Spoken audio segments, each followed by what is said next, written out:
Celebrating 4 years of talk like you've never heard it before. This is Gabnet, the Great American Broadcast Network. Connect to life. We do have several listeners online tonight who are either dealing with parents who have Alzheimer's or who have dealt with that and are now past the final stage.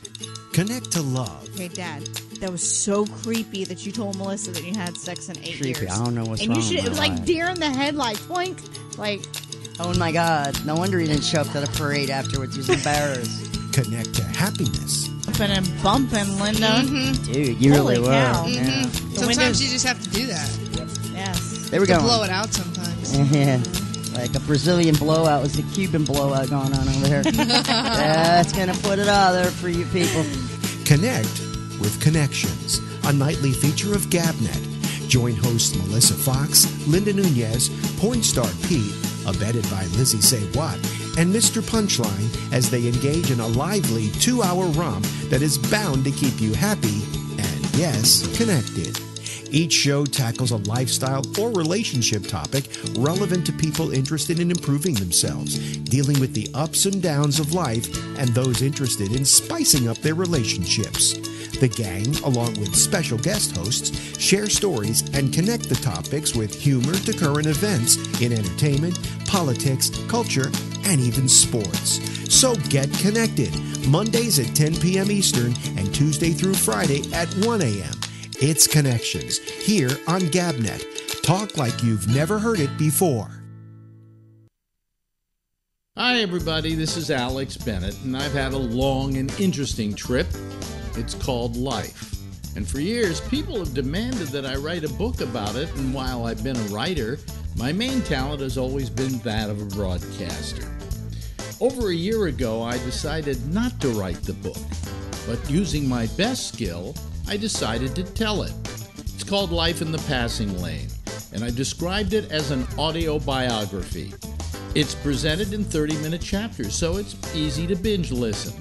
And you can access it on the Gabnet page by clicking on Life in the Passing Lane and going to a page with every single episode, plus some extras. If you want to access it on your mobile device, that's easy too. It's on iTunes. It's Life in the Passing Lane, an audio biography by me. I'm Alex Bennett. Reasons why you tune into Gabnet. Reason number 29, the Citizen Panel. I'm saying that he could actually, a good lawyer might be able to make a case that he cannot get a fair trial anywhere in the United States because the President of the United States said, quote, he should be executed. And if you can't find a fair jury anywhere in this country because they've all been exposed to this. No, he'll never go to trial if he's treated as an enemy combatant. He's They not don't being have to go to treated trial. as an enemy combatant, Phil. He's basically a citizen. He has a green card. He has all the rights that a citizen of the United States has because he has a green card. Either you want to follow the Constitution of the United States or not. Go to Russia if you don't want to follow the He rules. said that he did this for ISIS. He had a note in his thing. He had phone calls on his cell phone, and he says that he did it for ISIS. Therefore, Okay, so Phil, if you did that, you should be able to be treated as enemy combatant. I think so. Gabnet. Reasons to listen every day. Log on to Gabnet.net for more. Gabnet. It's talk like you've never heard it before.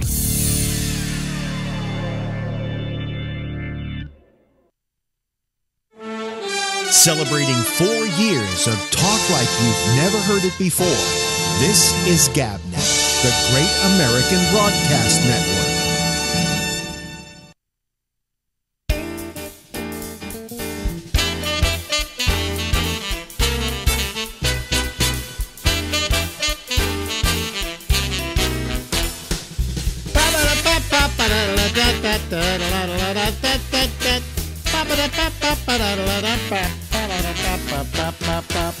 Hey everybody, how are you? Welcome to the Ramble. Goes until midnight tonight. Okay, midnight tonight Eastern Daylight Time, or if you're listening to it on our pre-recorded programming on our 24/7 feed, you can be listening to it anytime. These things are random. They go in an order. Okay, that's all I can say.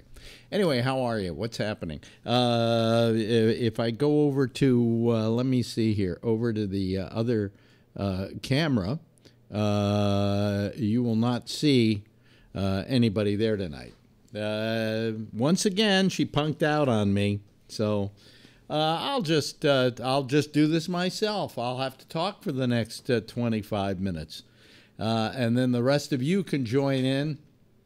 I may go to the phones early. I don't know. Let me see. Let me get off that empty chair. Anyway, or I can do the split screen and just sit here and talk to nobody. So, how are you? Good. It's just, it's the ghost of Christmas past. There is our guest tonight. Anyway, where are we? Okay. That's enough of that crap. Let me see here. So anyway, so I got to talk for the next 25 minutes. I have nothing to say, nothing to talk about. But first of all, let me tell you, I have to, number one, I have to thank Damien for two things, okay? First of all, he hit me today that Spotify, which is, I think, maybe the largest place for the repository of music and podcasts, is finally taking podcast submissions from humble people like myself without having to go through a whole bunch of rigmarole. And so he told me about that, and I put 3 of our programs up. I put my program up, I put The Intersection up, and I put my Life in the Passing Lane up on Spotify. It won't be up for a couple of days because it takes them a couple of days to initiate it and all of that. You ask about the exchange. Well, Damien said he's going to put that up himself, so that's fine. I don't mind that at all. I just offered to help. I may also put up the what do you call it? The deal with the the arena, our sports program, and I'm probably also going to put up Michael Snyder's reviews. Now, a girlfriend isn't here tonight. And so I thought maybe what I would do is I would play Michael Snyder's movie review for this week. But then I said, I really don't want my audience to suffer that badly because she wouldn't come in. So I'm not going to do that. But if you want to watch listen to Michael Snyder's movie reviews, you simply go over to gabnet.net, and on the on-demand, at least until Tuesday, it will be at the very top of the page. Okay, very top of the page. And you can listen to the movie reviews and you can find out what's good to see and what isn't good to see. But he's not always right. He's not always right. But, we'll deal with that when we, I've said that before. In fact, many times he has recommended a movie. So we've gone to the expense of going to a movie. Now, when I say the expense, I'm sure you know this. I know this. If you go to movies, you're assured of it. If you go to a movie, it costs us, because we get the senior fare, but we go to the comfy chair theater with the plush chairs, those deals. They got them all over the place now. This one was the first one, I think, that I ever ran into.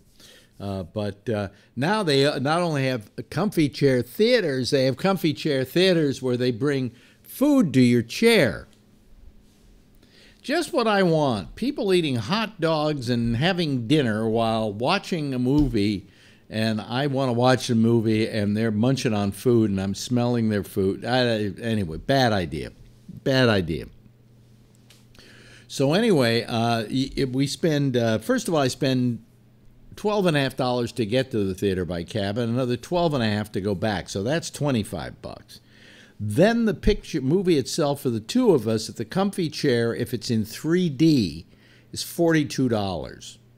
How much are we up to now, right? We're up to about $67, right? And then, of course, there's the snacks and so on, which come to about another $15. So before you're through, you've spent almost $80 going to a movie.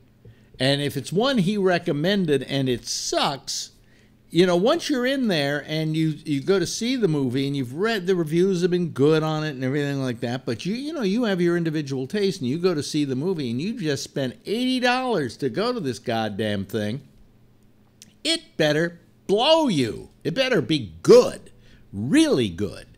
And chances are it's not very good. Okay, so I listened to his reviews and I go, well, he said he liked the movie. I'll go see it. And then I go see it, and I go, what the hell were you... did we see the same movie? That thing sucked. So, then I'm out $80, and of course, he is a movie reviewer. So how much does he pay to go see the movie? Well, try zero, because he gets into screenings, and he gets in for free. And all movie reviewers get in for free. They don't pay to see the film. And my feeling is on the whole damn thing is that you should have the same experience we do. If you're going to review the movie, you should have to pay for it. And you should have to take, like, whatever transportation. In L.A., you'll drive your car there. But, come on. You should have to pay to get in to see the movie, because I think that if reviewers had to pay to get in, they would have a different perception of the film, because all of a sudden they would say, was this worth the $20 I just put out? And if the answer is no, but on the other hand, if you're getting in for free, you sit there, and here's what I thought of the movie. It was but they don't ever put a dollar value on the investment that the public is going to make when they go to the theater. And how many times have you read a review in the paper and it said, oh, the film's good, one of these blockbusters like Black Panther. Oh, it's a great movie. It's a terrific movie. And then you go to it and you go, it's okay, couple of these, I won't go to any more of the Marvel Avengers films. I'll wait for them to come out on video, because every one I went to, I walked out and I went, what the fuck was that all about? Now, I have to admit, occasionally I have enjoyed one of those things when everybody has said it's good. Guardians of the Galaxy, even the sequel to it was fine. Ant-Man and Wasp. It surprised me. Terrific film. Really good film. And of course, Deadpool. It was just... I walked out of the theater going, boy, that was a surprise. That was really good. That was really terrific. There are exceptions to the rule. But then, as I say, I've seen some of those. I won't go to the Avengers films anymore, because anytime it says Avengers, I know it's going to suck. Now, you're telling me, well, it's just because you don't know all the characters and whatever. I went to all those movies. I know all the characters. I don't give a shit about them. They put in subpar, B-level superheroes as part of the Avengers. I mean, some of them I don't even know the names of anymore. And Aquaman, well, that's another story altogether. There's an Aquaman movie coming out. I think in December. It would be fun if they did the premiere underwater. That would be really nice. But anyway, and all I know is that for years, when you joked about making movies about comic book heroes, the one you always made a joke about was Aquaman. Do you remember in, what was that show, Entourage? Remember, it's about a kid who's becoming a movie star and his little entourage that follows him wherever he goes. In Entourage, the big thing was he was going to do a movie of Aquaman. And that was always kind of a joke in Hollywood. Oh, yeah, the Aquaman movie. The whole thing's going to be underwater, right? I always thought that Aquaman was boring. There was another one. It wasn't there. There was Aquaman, and then Marvel had one. DC had Aquaman, did they? And the other one was, I don't know, Water Person. I can't remember who the other one was. Maybe you can remind me when I go to the phones, go to the Skype. I always thought Aquaman was the worst idea of all. And yet, here comes DC. They're making an Aquaman movie. Oh, boy. But I really didn't like that film. So anyway, that's come out. Now, on the other hand, DC has only had, DC makes shitty movies, okay? Suicide Squad was supposed to be a great film because supposedly it's a great comic. And it sucked. I've tried to get through it, watch it, and I can't get through it. I can't get past the first half hour. And then I'm dozing off, okay? And the Superman movies of recent times have been terrible. And the Batmans that Christopher Nolan did were terrific, but then all of a sudden, the latest Batman stuff with Justice League and Batman with versus Superman stuff, those films just absolutely sucked. I sat there and watched them, and it was like, I don't know what's happening. It's just one action sequence after another, and you're never really seeing what the action is because it's cut so fast. And DC does terrible movies. They do great TV shows, but it's a whole different group of people that are doing the TV than are running the movies. And they just, by the way, changed the people who are producing their movies. They got a whole new crew in because they realized that the movies have really been pretty bad, except for one. What one was that? Wonder Woman was terrific. Wonder Woman was wonderful. And it was because I think DC kept their hands off of it and let a woman direct it and write it. And she brought to it a sensibility that none of their other films had had. But then they take Wonder Woman and they put her in with the Justice League, and it's like, do you know in the comic books in the early days, you know what Wonder Woman did for the Justice League? They have the president of the Justice League. Sometimes it was Superman, sometimes it was Batman, from what I understand. At least if Shecky has told me what's correct, because he's the big DC guy. Do you know what her job was? You're gonna love this. She was the secretary. she took the minutes of the meetings. Yeah, that's what they lowered Wonder Woman to. Well, they did the Justice League film, and I felt she was in there, but it just didn't have the same impact that the standalone movie did. And I hope that they do another Wonder Woman movie, which obviously they're going to do. I hope it's as good as the last one, because the last one was inspired. But that's the only really good DC movie outside of the three, and I say two of the three were really good, Christopher Nolan Batmans. So, and Marvel has been successful in creating, how you have a television series and every week you tune in to see what's going to happen next? Well, they took the idea of that, the episodic nature of television, and they applied it to movies so that it's all episodic. It's like all the various components, like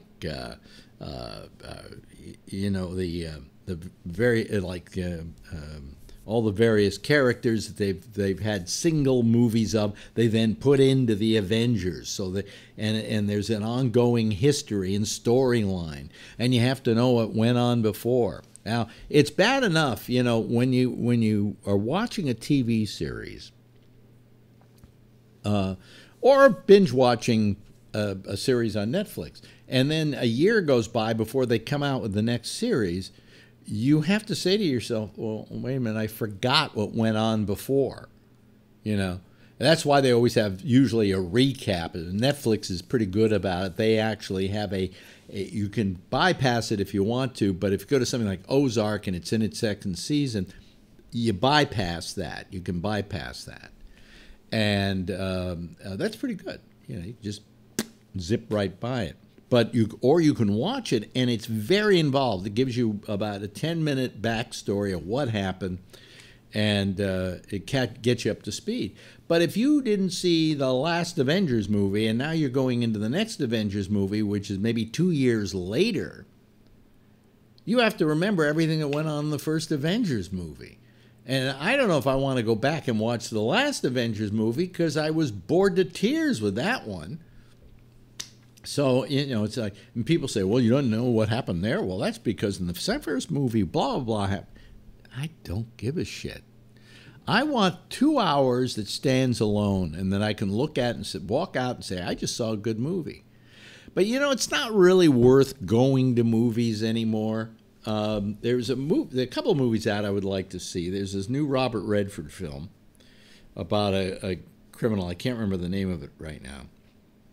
About a criminal who, it's in fact Redford's last film. He says it's his last film. It's based on a true story. A guy was in San Quentin, escaped from San Quentin at 70. And what did he do? Did he go up to the mountains and hide and live the rest of his life in quiet solitude? No, he went out and started robbing more banks. So that movie's supposed to be very good. And I would like to see it.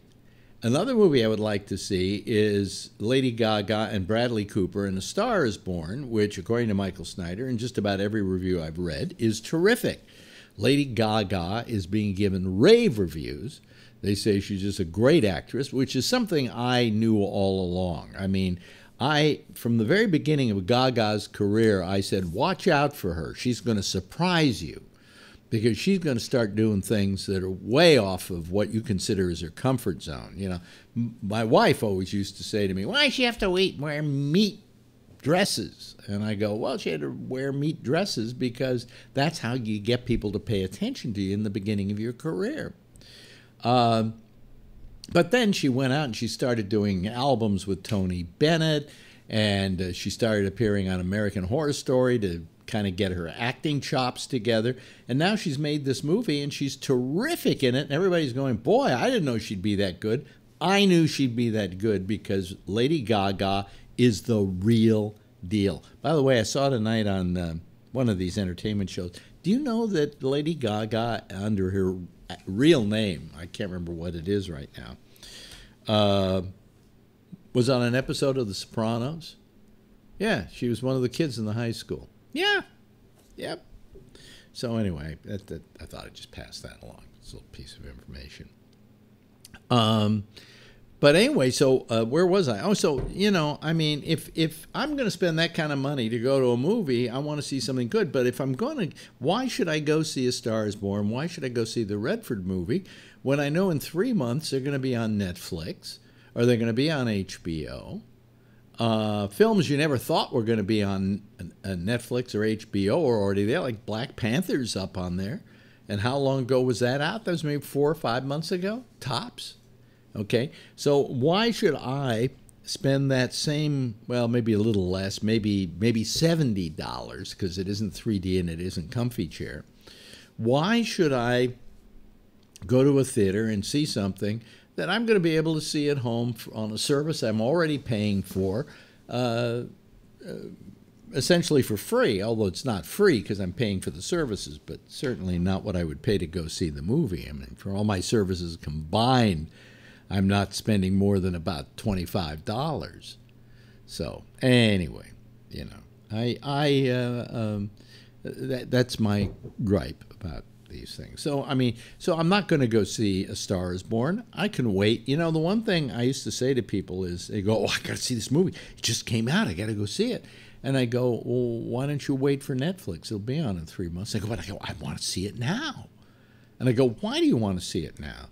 And they never come up with a good answer for me. It's like, I think it's like, I don't want to have to tell my friends I didn't see it. All right?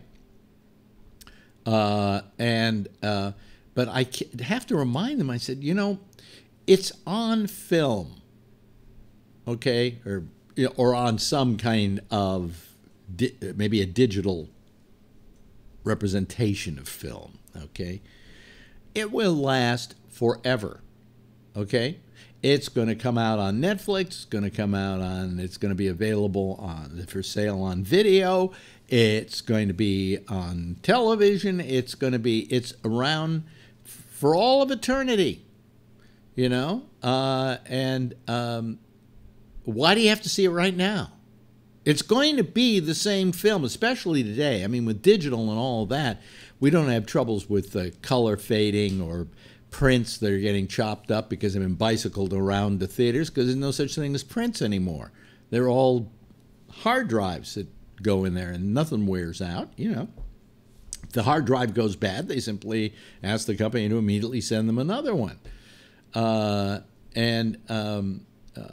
So consequently, that film is going to be pristine and in its same form for history. Once it's made, once it's been edited, it's not going to change, you know. So why do you have to see it this weekend? Because it's coming out this weekend. You want to be able to tell everybody, I saw A Star Is Born. Is that your bragging rights? Now, you know, I mean, I will admit that there are certain films that I do go to movie theaters for. I love 3D. When I was a kid, I went and saw every 3D film that was made. I could name movies you wouldn't believe existed. Sangaree with Fernando Lamas. Boring, horrible film, but it was in 3D, and I got to sit there with the glasses and go, it's in 3D. I saw almost every 3D film that came out. Fortai. You ever heard of that one? No, of course you haven't. Charge at Feather River. How about that one? All right. You know, you remember some of them like House of Wax and Kiss Me Kate and things like that. Dial M for Murder was in 3D, shot in 3D, never released in 3D until later on when they decided to release it in 3D. But it wasn't released in 3D because, as Alfred Hitchcock put it, I filmed it on a Tuesday and 3D was over on a Wednesday. So consequently, they never released it in 3D until years later when people said, oh, you know, we can release Dial M for Murder in 3D. And now you can buy it for home consumption on Blu-ray 3D. If you have a 3D TV set, I have 2 of them, you know, and watch it in 3D. But all I'm saying is you don't have to see the film the weekend it comes out. You know, it's not going to get stale because, you know, maybe it's that you don't want people to tell you about it. You want to tell people about it, okay? But there's no reason for me to go see A Star Is Born this weekend. Why? I'm going to be able to see it in a couple of months.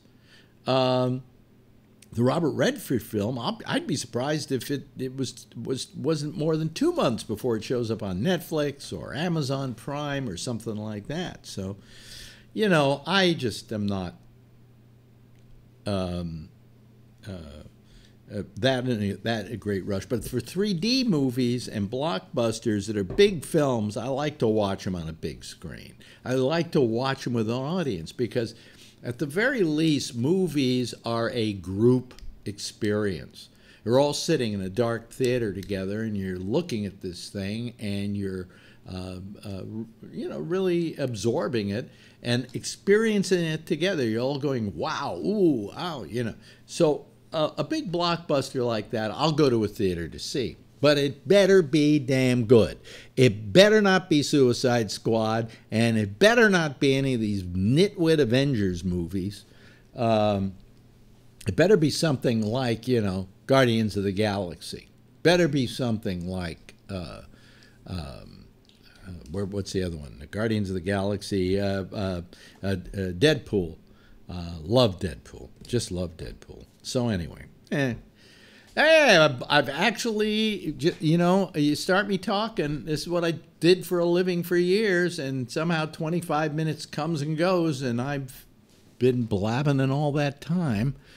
Let me open up the lines and see if we get any callers tonight. I'm not that sure that kind of thing's going to happen here, so let me see. Okay, we're open now. The lines are open. I feel like the Queen. I declare this bridge open.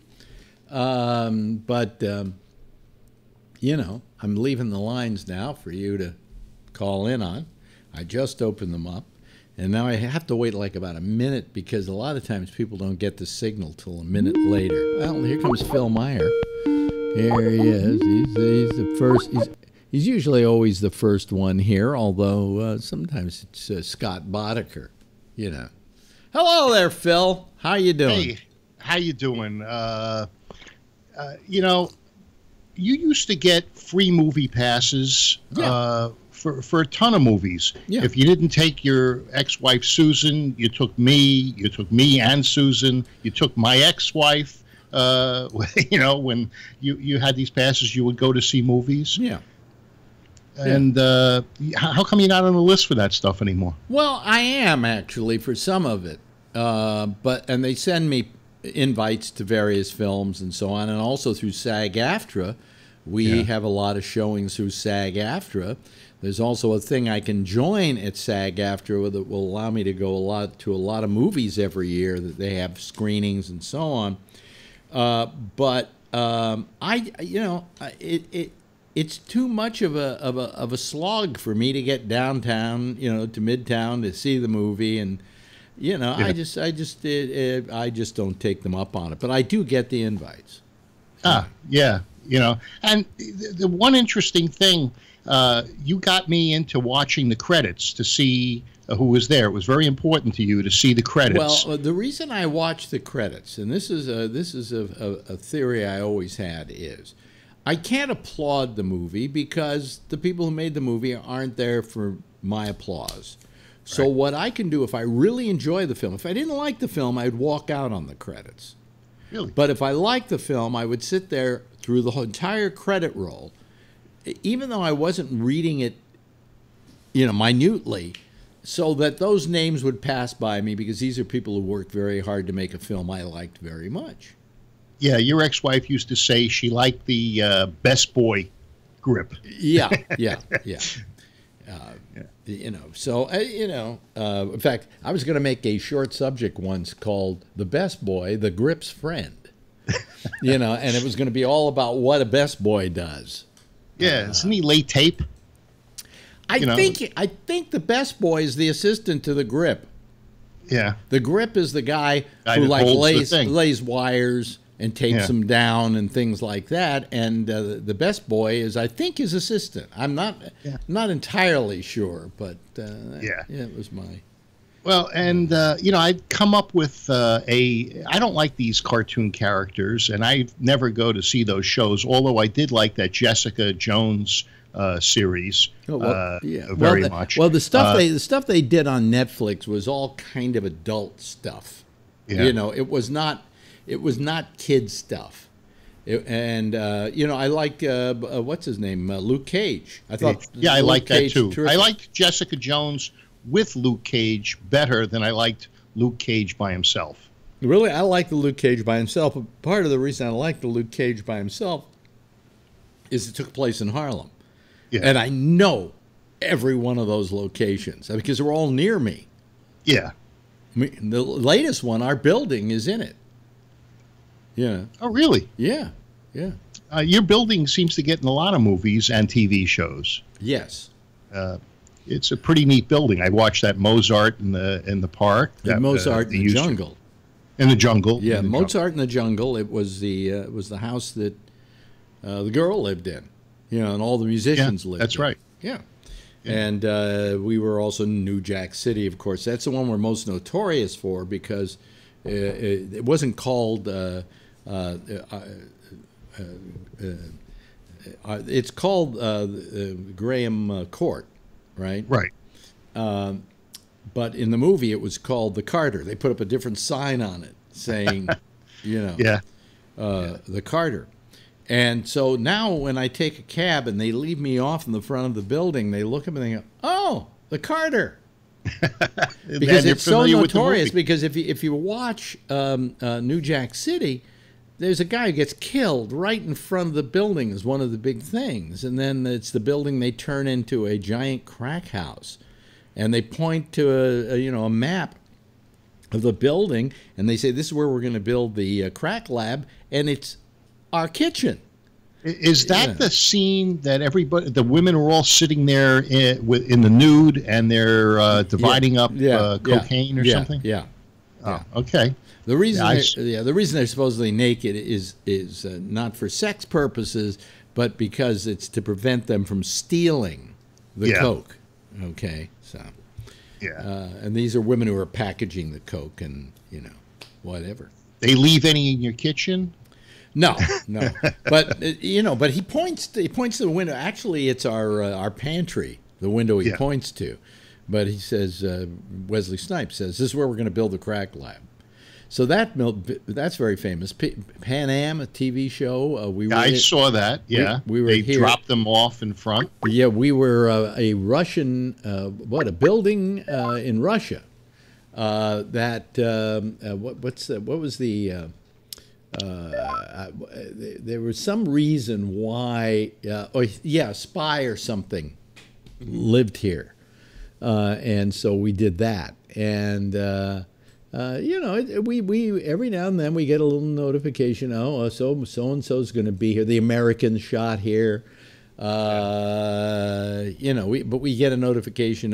So and so is going to be filming here on Tuesday, and I watched all the seasons of The Americans. I don't remember the building. All they shot, they didn't show the building. Supposedly, they shot in our basement. Oh, I think it was some guy they were holding hostage or something like that. Oh, yeah, I remember that. Yeah, they beat the crap out of him. Yeah, so that was in our basement. Shot him. Yeah, that was in our basement. So, hello, Jeff. How you doing, guys? This is gonna be another 2-person show tonight. It could be. Yeah. Tonight there is a baseball game. Yeah. Big one? Yeah, I think it's Boston versus the Yankees. Are they going to go 9 innings? Oh, then we're not going to get Rob at all. Yeah. Because Rob's a big Yankees fan. Yeah. Yeah. Yeah. What were you going to say? I was out on the bay all day today, and the Blue Angels were flying. They scrapped one of the planes. So the show started late, and then it was a very short show, and they didn't do a lot of the maneuvers that they normally do. But I was out in the sun all day. I hate those guys. Yeah, you said they wake them. No. You up. Here's what happens. What happened every year? Here would come the Blue Angels, right? And they would, to begin with, it wasn't they had a show on Sunday or a show on Friday. They had a show. They had to do a rehearsal all week. So now, I don't know what you're supposed to do when they're rehearsing. Are you supposed to avert your eyes and not look? Because you certainly can't avoid the sound, you know. And what these assholes would do for their rehearsals is they would fly over our neighborhood right above the roofs. And I'm thinking, all they got to do is some guy's got to sneeze and we just wiped out 5 homes. There was a time that they were allowed to break the sound barrier and go under the Gold Gate Bridge and fly through downtown between the buildings. They stopped that. Oh, well, they didn't. They were doing it while I was there. So I would always, what would happen is I would do my show, and then I would come home, and about 1 o'clock, almost like clockwork, I would catch a nap so that I could stay up later at night. All right? So I trained myself to take a nap. If I missed that window, I couldn't go to sleep. But if I did it right on time, 1 o'clock, go to sleep. So I'm lying there, I'm trying to go to sleep, and all of a sudden, I start hearing these fucking jets just going over my apartment house. And I look out the windows. These guys are, this far away from a building. And and each other. I'm thinking, this is just, not only is it noisy and I can't sleep, and I wasn't an old man at the time, but I was sure yelling at him like an old man, like I'm out the window going, cut that noise out, You can't do anything. It's very frustrating because, you yell at them, they don't hear it, right? So, I mean, I have for years was talking on the air and lobbying to keep the Blue Angels from flying, unless they just did it right over the water and that was it. But they didn't do that. For the rehearsals, they went right over buildings in San Francisco. It was dangerous. That was their deal. Yeah, well, fuck them. Fuck them. And I kept praying they'd crash. I mean, that's how bad it got. You robbed me of my sleep. You should crash. Hey, it looks like there's a new rock band called Cardiac Rehab. Is that Jeff? Is that how you got that? I know this. No. They liked you so much they gave you a shirt. Yeah, they gave me a shirt. What happened with your nuclear stress test the other day? I haven't heard yet. they don't write you. I guess I'm going to have to write the cardiologist and ask all her. I know is I got my results. I think I got a call from the doctor when I got home. Really? Yeah. Yeah. Oh. I'll have to see. I've checked for the last couple of days. Kaiser has this online app, and you can see if you have any. You know what I love about one thing I love about medicine now is that most hospitals have a web portal you can go to, and where I always had trouble calling my doctor because he was never able to call me, and then maybe he'd call me later, but I wasn't there. Now I can just write him a note, and he gets right back to me. Yeah. Up through this portal, and I can look and see all my tests and how they came out the minute that they're posted. I can see my x-rays the minute they're posted. I mean, it's really pretty terrific. As opposed to the days where you call your doctor and they say, well, he's busy right now, he'll call you back later. Yeah. Well, I might be dead later, But, I mean, I can write my doctor and say, hey, these pills are, looping me out. I have bad side effects. Or you can say, stop taking them, and I can get an immediate reaction from the doctor.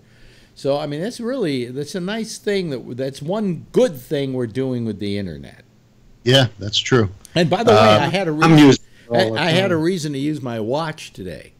Yeah, what was that? The heartbeat? Well, Marjorie had trouble getting in remotely to her computer here, and so I had her call me, and I talked to her on the phone. I could hear her.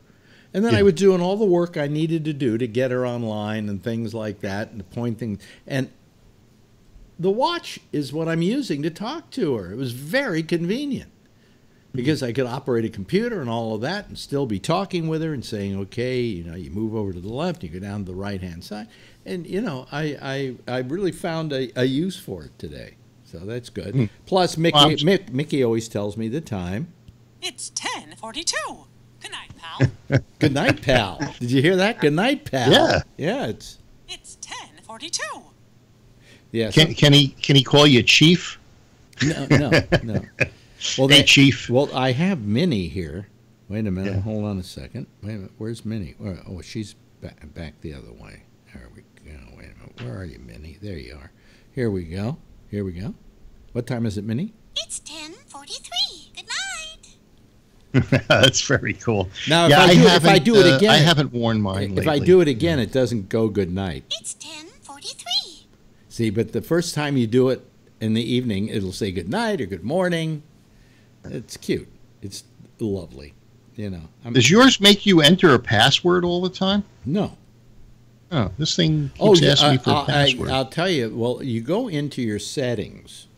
Yeah. Wherever they are. I can't on that watch. I don't know. And you say passcode, and you just don't fill in the passcode. You want to not have a passcode. Yeah. Otherwise, you are going to be filling it out having to tap it in every time you. Yeah. Yeah. So far, the jury's out, but I'm not crazy about this. I love this thing. And the bigger one now, they up the resolution, so it's very easy to read even without glasses.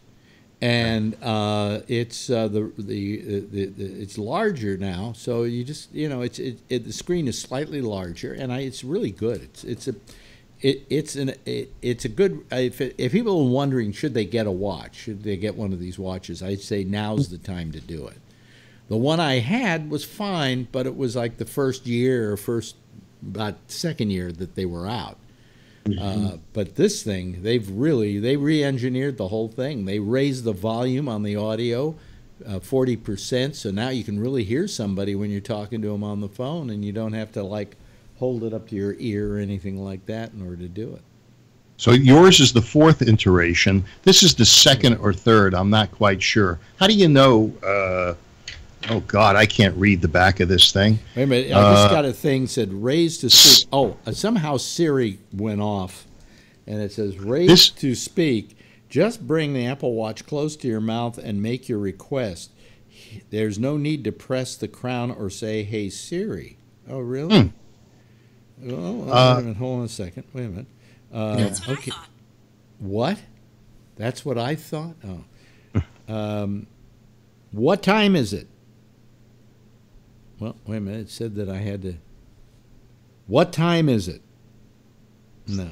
Time to buy a watch. No, I got to press the crown. What time is it, Siri? It's 10:45 p.m. Hear how loud that is? Yeah, it is. And you said you called me last night, and you said I sounded like I was on any other kind of phone, that it was really clear. Yeah, exactly. Yeah. This thing says it's a 7000 series, aluminum glass composite back. I don't know what this is. 7000 series. What would that be? I don't know. When did you buy it? I don't remember. I bought it for Faye. She never wore it. Because there was a Series 2, a Series 3, and a Series 4. And this is the Series 4. That could have been the first one that came out. Yeah. They called the 7000. Okay. Wait a minute. I can do this. Oh, yeah. Yeah. You have the net available to you. Yes, I do. Yeah, I'm looking at myself on the screen. My face is all red. And that, maybe I look like Kavanaugh because I've been drinking. Look up Apple Watch 7000 on your computer. Just type it in there. No, his is either a 1 or a 2. And Phil, you know what? Since you don't believe Alex and you don't believe me, I would like you this weekend to take your watch to an Apple store so that they can show you the difference in the faces. Because there is a difference, and it drives you crazy. Well, the resolution. Did you get the large one or did you get the smaller one? I got the smaller one, but boy, if I could have gotten away with wearing the larger one, I would have done that. The resolution. This is a 38. The resolution. Yeah, much better. The resolution on the one that you have is probably pretty good, right? The new one? Who? Me? On the new watch. It's easier to read. Oh, yeah, much easier, and it's a bigger space. Yeah. So that makes a huge difference. Yeah. And then, Phil, you can turn off your passcode. So, Alex, I don't have my passcode on, but I like your idea, so hopefully that's it. The other thing was Jeff, REI sells about 3 different fitness watches by different brands. You might do some research there since you don't want to go to Apple. Well, you should get a Fitbit because it's been solving crimes lately. Have you heard about this? I had one. I think somebody stole it, though. Oh. Because fell off. Is there a Fitbit locator? Well, no, they found out, for instance, this one woman got killed. And the one that was jogging? They decoded her. I think she was home. And they decoded her Fitbit. And it told them what time she stopped breathing. Wow. In other words, and that was the same time that her father-in-law or something left the house. Oh my God! And so they solved the crime using a Fitbit. And there are a couple of other cases where Fitbits have been used too. That's great. It's bad for thermometers. They used to just stick one in the body to see what the temperature was. See if you were done. Yeah. But hey, it says here, see Apple Watch 7000 series. Is the Apple Watch a Series 1 or 2? So we have 4 now. So you had 1, 2, and 3, and 4. Yeah. So I think this might be the second generation. Yeah, you're a 1 or a 2 for some reason. I have that in my head.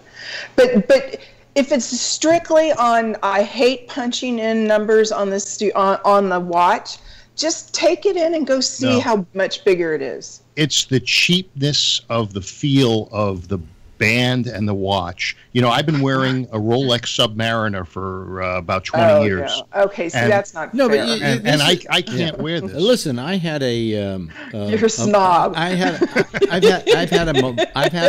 Rolex snob. Yes, you are. I've had a Movado I've been using for years, and that's a dress watch. It doesn't have much, Yeah, but I mean, I really like. Let me put it this way: when I bought the Apple Watch, Marjorie told me I was an idiot.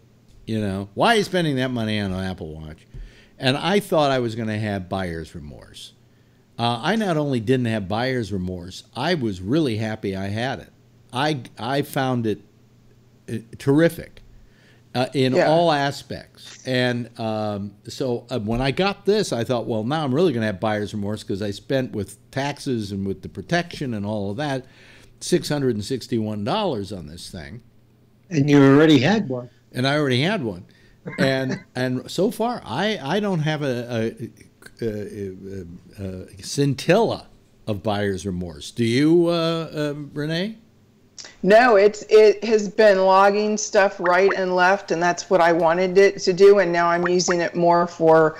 I'm an old school person when it comes to doing to-do lists, so it's nice to be able to do them on the computer and then take them with you to the grocery store or to Target or wherever you're going, or to Home Depot. Is this your first one? No, see, and this is why I can talk about this. So this is what we've been waiting for. Actually, we're waiting for some of the a little bit of a bigger face, or the one that projects on your skin. But this watch does so much more than 1 or 2 does. And especially since you're a heart patient, that puts you in the, for God's sakes, go get something that can say you're having a heart attack. They don't have it. They don't have it yet. They can. It's coming. They can check your heartbeat, but coming in, I think maybe the first of the year. I'm going to be able to just touch the crown, push a button, and it will do an EKG on me. And that's cool. That's very cool. So the other thing I saw with the Apple, and by the way, it'll give a PDF readout, so you can take it to your doctor. Send it to your doctor. Yep. So Jeff, as a heart patient, what do you think of this this EKG on a Apple Watch? Do you think it's a gimmick or? No. The American Heart Association has already approved it, and the FDA has approved it. I think it'd be very good for, there's certain patients who really have a variety of let's say, responses to their heart for whatever reason, walking or because of their own internal changes, that it could be very helpful to say, hey, it's time to go to the doctor. I've got a buddy that's a cardiologist, and he's also a photographer. And when we're shooting rock concerts, like at the UC Theater, where he shoots, he's a house guy there. He's looking at his iPhone, and he's monitoring his cardiac patients. It's actually got a readout on the iPhone. Well, you know what this also has. I have it set to do it. Is, let's say I'm on a ladder and I fall. Yeah. It detects my fall and immediately gets ready to dial 911. But first it asks me. But if it detects that I'm not moving, it will call on its own. So does it ask you if you're a moron first before you went up on Basically, if you're a klutz beforehand. Well, so no, they assume the answer to that is always yes. It automatically sets itself, if you say you're like over 75 years old, it automatically sets itself to do that. So. Do you guys know Boston Scientific? Yeah. So I have one of their pacemakers, and at home I have a monitor like right next to my bed that every day it's while I'm in bed it's giving me an update through Boston Scientific all the time, continuous. So how much do you think that cost you, Jeff, all of that inside of you? More or less than $600 and some odd dollars? To send a signal, it cost me the fact that I have to have a telephone. Okay. You have to have a line. Doesn't cost me anything. Yeah, but all of the problems that you went through in order to do that, now technology, and that was how many years ago, because now we've got technology that allows us to do this stuff on some of the stuff on our watch, which is going to save a lot of people from having to go through what you had to go through. It might save a few lives. A pacemaker is, it's something because your heart is not giving the appropriate signals all the time. And I don't watch yet is going to be. Yeah. By the way, Renee, before we go any further, I never got an invite for you for Walkie Talkie. So go on and message me your phone number so I can, so that I can ask you. Okay. To Walkie Talkie. Okay, and we'll see if that works. Were you asking Jeff how much he has spent on his has been spent on his operations, or were you asking just what the cost of the communications were? Well, no, it wasn't the cost of the communications. It's the fact that we now have something this size that we can do outside of the body, which is far less invasive than the inside of the body. So if your parents or if you have heart disease, this is with all of the things that you need on it. It's $600 and some odd. It's far cheaper than a stay in the hospital. Let me ask you. That's exactly what I was wondering, because my daughter, for the last 5 years that we've been talking about, she's had heart issues with her mitral valve. Oh. She's 13 years old. Yeah. And it started when she was 5, and just 2 weeks ago when I was leaving on my trip, she woke up in the middle of the night and had chest pains. Yeah. Oh. And so now we're starting the whole thing. Now that she's going into puberty, we have to go back. I'm going to take her in next week. We had to go get her an EKG, and we have to start now monitoring her pain in her chest, and write down when she has these chest pains, and then take it to the doctor. This would be perfect for her. It'd be perfect. Well, I've got a blood pressure thing that also does the heartbeat and tells you if the heartbeat, I've got that if too. It's irregular, the Omron or whatever it is. Yeah, I've got that too, but and I don't carry do that EKG. with me. Yeah. Yeah, it doesn't carry. The watch you can't would be perfect. By the way, let me ask Renee this. Renee, you got cellular? Did you? I got all of it because I have high cholesterol, so that puts me in the category of heart disease. So I had to turn in my 2 because I hated every second of the 2. And as soon as, because I was waiting, that's how I got my watch a week before you did, is as soon as they announced when I was able to dial or to go online and do it, I logged into my password and log ID, and I got on there and I ordered it in a heartbeat because I needed to get rid of the 2 that I had. Yeah, what do you mean you turned in your 2? What did you do? Oh, so let's go over this. So everybody on the planet should understand the fact that Apple understands about reusing and refurbishing their equipment. If you go to apple.com, and as long as Apple has products, refurbished, reusable products, all you need to do is go to apple.com, go to the very bottom of the page. It happens to be from the left-hand side. It's the second row, and it says refurbished and clearance items. So they will go ahead and buy, if it's worth something, they will buy it back from you. If it's not worth something, they will recycle it for you. Did you see how much they would pay, the watch you've got there, Phil? Yeah. They'll give you a whole They'll give you a whole $25 for that. Oh, my 3 was like 100.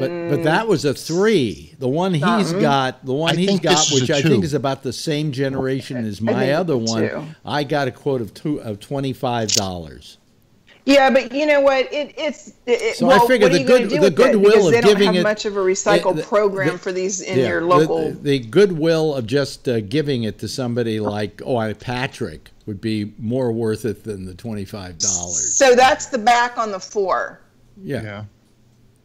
It looks so those things that when you're driving and they tell you to turn left or turn right, it's a whole different experience with them now. Yeah, this is the back on the 2. Yeah, I saw that. It's nasty. You should get rid of that. There's penicillin for that. Hello, Patrick. How you doing, Patrick? I'm dandy as can be. Oh, really? There aren't any baseball games tonight for you? Because our viewership is lower, although it's now going up. I guess the ball game is maybe over. I don't know. Hold on, we can check. LA's playing. Who cares? Yeah. I jinxed everybody today. I can't watch anymore. I said, let's go see how the A's are doing. They lost. Let's go see and they lost. And I'm like, I'm not watching. Let's see how the Democrats are doing. They lost. So yeah, I just jinxed everybody. So I can't watch New York and Boston because I want New York to win because I don't like Boston. So I was just jinxing people. Yeah. Team. Yeah. So. Yeah. I know it's a stupid thing. In baseball is one of the most superstitious games people have such. Yeah. Is it like that in football too? Does anybody know? What? Not so bad. Not so bad. Just baseball. They're always getting on their knees. Baseball, you can't step on the lines and the whole bit. Yeah, there's lots of weird. Yeah, lucky gloves, lucky spit. There's all sorts of stuff. Some guys wear a hat or a beard, or they don't shave for the whole season. Well, it's an obsessive. Hockey can get a little superstitious too. That isn't superstition. Really That's bad. obsessive compulsive behavior. Well, it may be, but they think it's luck. That if they shave, they're going to break their mojo, or know. Yeah. Baseball is the kind of thing where one day you can get up and you can hit the ball every day, 3 times, and the other day 0. You go into a slump. Yeah. Yeah, you can do that. But anyway, so let me see here. Today was, if you're a liberal, it was a fairly depressing day today. Yeah. Oh, you're such a gracious winner. Yeah, I love it. I'll rub it in. Yeah. Yeah. So yesterday I went and got my resting Trump face Botoxed again. You see it? Trump face. Oh yeah. See, it works perfect. 24. Normally it doesn't work that fast, but I must have had a little left. So here it is. Yeah. No. Okay. It works now. Well. Faye uses this stuff I got her called rose stem cells. I know you mentioned that. Yeah, and it works. I mean, I've tried it. Okay, hold on 2 seconds. Isn't she of superior melanoma? She is darker than I am. Okay, so that's like just saying. What do you mean superior melanoma? What do you mean by that? Well, bags under the eyes. Yeah. Lines. I mean, she's Filipina. They get wrinkles and bags too. Like the rest of us. You know what the problem with women, especially as they're getting older, is the amount of money they spend on maintenance is extraordinary. I mean, Marjorie is never home before. She gets off at 3 o'clock. She's never home before 5:30 because she's either having her hair done, her nails done, this done, that done. I'm going, what do they do? You go down to this place and they put you up on a rack and lube you? What's going on here? It's like her maintenance is just, it's very costly, Wait, isn't it? Yes. She's sending you a bill? Yes, Jeff. Well, after I personally got a chance to meet Marjorie, and she told me how old she is. Amazing, right? But she looks great. Oh, she looks terrific. I'm a very lucky guy. She's terrific. And I don't know what she's doing, but it must be good cream. Yeah. That's a good point. Well, it's but all I'm saying is that the amount of like you were talking about Botox. Have you ever thought of Botox, Phil or Jeff or Patrick? No. Patrick's too young. Okay, I thought of a facelift or a neck. They do that in office now, where they just inject the stuff and then you go home and it dissolves the fat. I couldn't do that. No, I have to. Why couldn't you have done that? It's not just the fat. I like my dewlap. I'm getting to look like a monitor lizard.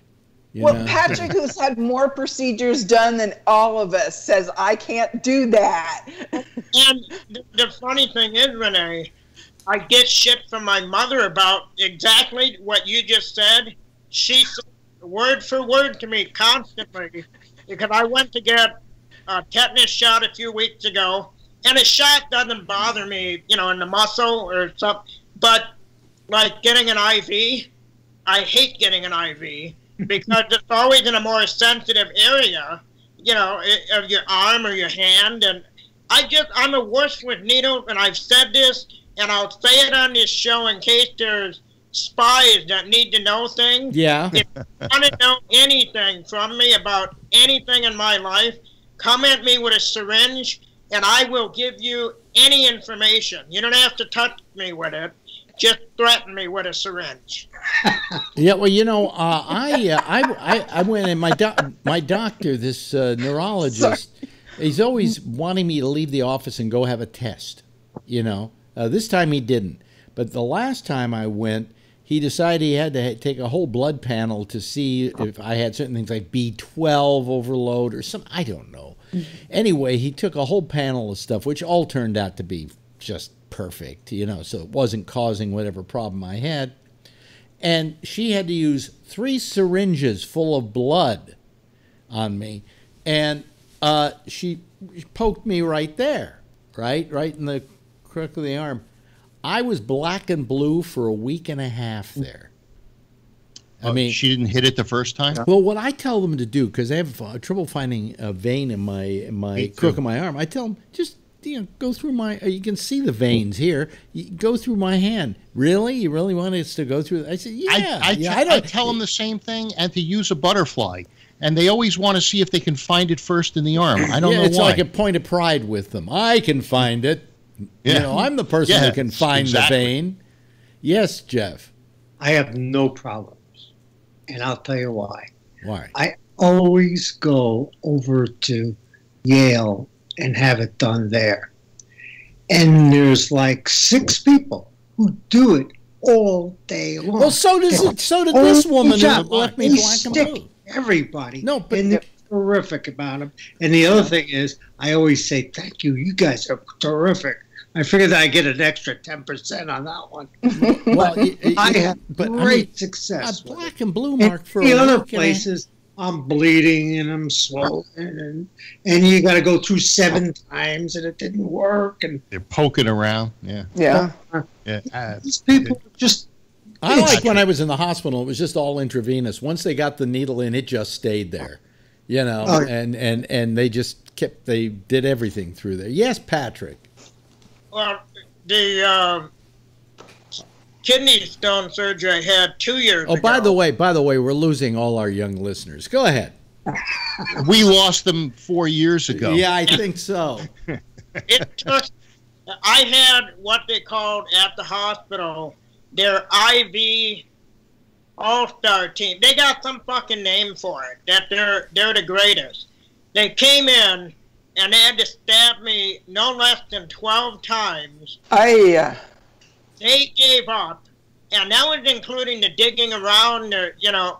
And then I finally requested, just give me the damn floor nurse. And she came in, and it took her 2 times, and she was it.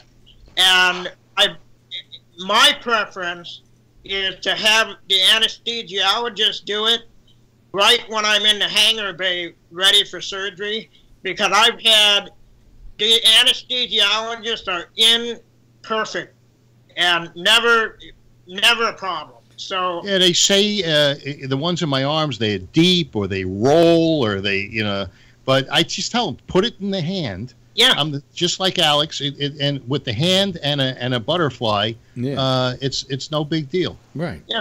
Yeah. I wonder if so. The next time Diana, Nurse of the Night, has a night off, maybe she can tell us why they prefer to do the arm over doing it on the outside of the hand. I would say probably it has something to do with the fact that it would, you know, maybe the thing would fall off, or I think what they're worried about is that they feel it's going to hurt you more.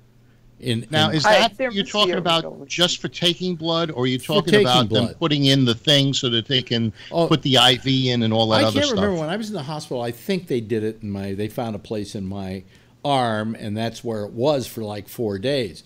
But when they do the draws, I just tell them, take it out of my hands. I don't care. I'm no pussy. Don't, you know. I'm no pussy. You can't grab me. You know. Well, yeah, they even was the day before yesterday. They did it in my hand, and then they injected the isotope Yeah. You know, the radioactive Wasn't that did they have you on a treadmill? Yes. Oh, okay. Because they artificially stimulated my heart, and I thought they wanted to do that this time, and I said, "Hey, can I have a treadmill?" I said, "I heard that it's uncomfortable," and they said, "You really want to do the treadmill?" I said, "Yeah, I'd much rather do the treadmill than what you described, which was your heart was racing and." Oh no, it's just I felt like I was going to drop dead. That's how I felt. Well, I was afraid of that, so I said, "Yeah, no, please give me the treadmill." Yeah, yeah. Well, we'll see what happens. Anyway, can we close the doors on Alex's waiting room? Yes. By the way, I hope you enjoyed Boy's Life. That's the only magazine we have here. But yeah. So if you close the door in the waiting room, what door are you planning on opening? No, we're kicking everybody's ass out. Well, when one door closes, another door opens. That's the positive way of looking at life. However, the door that would open in this particular case is not a pleasant one. I wrote Susan Collins tonight, telling her that shame on you. You're going to live to regret. You're going to live to regret this, not only for women in America, but for America as a whole. Well, you should just go to Alaska where you can feel comfortable. You know, I am very happy that they didn't allow a bunch of crazy people who don't like the rule of law to railroad this guy. I don't like the fact that you make general statements like that. That's not a court. It's not a court.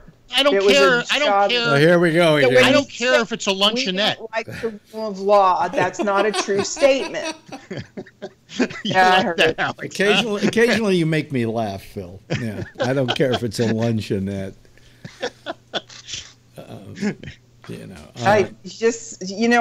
This is going to get bad, and so what's going to happen now is that. By the way, doesn't Susan Collins know? Her name is Susan, right? Susan. Yeah. Yeah. Susan Collins. Doesn't she know how to give a short speech? Oh God, no! This was her moment. She was going to drag that out. That goddamn thing, went on for fucking ever. You knew where she was going with it, but it was like it was a commercial for this guy. But it's not over yet. Just stop thinking that that this is going to end well for women. Just stop it. Stop thinking that any of these Republicans are going to come over to the Democratic side. Stop it. They're not, and we won't. But this is not the end of it. I heard today. How many Democratic senators are Republicans? Republican senators are female. I don't know. I think it's one, isn't it? No, it can't be because you got Collins and Murkowski. Yeah, it's a very, very small amount compared. It's less than a 5 compared to Congress. Compared to Congress. Oh yeah, well no, it's 525. Well, Congress has gotten a lot of females in Congress now. A lot of them. Hello there, Brian. Hello. Yeah. Hey, you having a better day today than yesterday? Oh yeah. Did you ever hear from the guy? He blocked them. Oh, he blocked. Oh yeah. Yeah, that, and I've been home all day, so I do a trip like that, and I pretty much feel like hammered shit anyway for the next 12 to 14 hours. So. Well, now you were in the car last night. You were in the car, and you were in it for the whole show.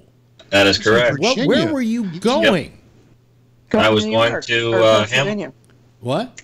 You're going Cumberland. Is it Cumberland? Cumberland, Virginia? Maryland, or Cumberland Gap?